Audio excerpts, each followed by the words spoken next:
ফ্যাসিবাদীদের মতো একই পথে হাঁটছে বিএনপি সরকার, যে কারণে আরেকটি বিপ্লব অনিবার্য হয়ে দাঁড়িয়েছে বলে মন্তব্য করেছেন জামায়াতের আমির ডক্টর শফিকুর রহমান। রাতে গাইবান্ধায় যুবদলের হামলায় গুরুতর আহত শিবির কর্মী সালাউদ্দিনকে দেখতে গিয়ে এসব কথা বলেন জামায়াতের আমির।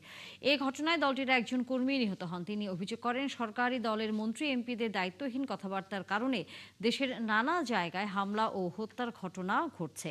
তাদের বক্তব্যে সন্ত্রাসীরা উৎসাহিত হচ্ছে বলেও মন্তব্য করেন জামায়াতের আমির।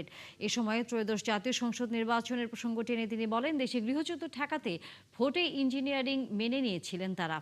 ইতিহাস থেকে শিক্ষা নিয়ে সন্ত্রাসের সংস্কৃতি বন্ধের আহ্বান জানান ডক্টর শফিকুর রহমান।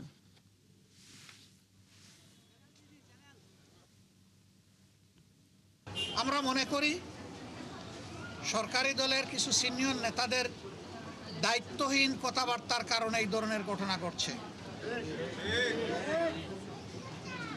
তারা বিভিন্ন সময়ে যে সমস্ত উস্কানিমূলক কথা বলেন, এগুলা থেকে সন্ত্রাসীরা উৎসাহ পায়।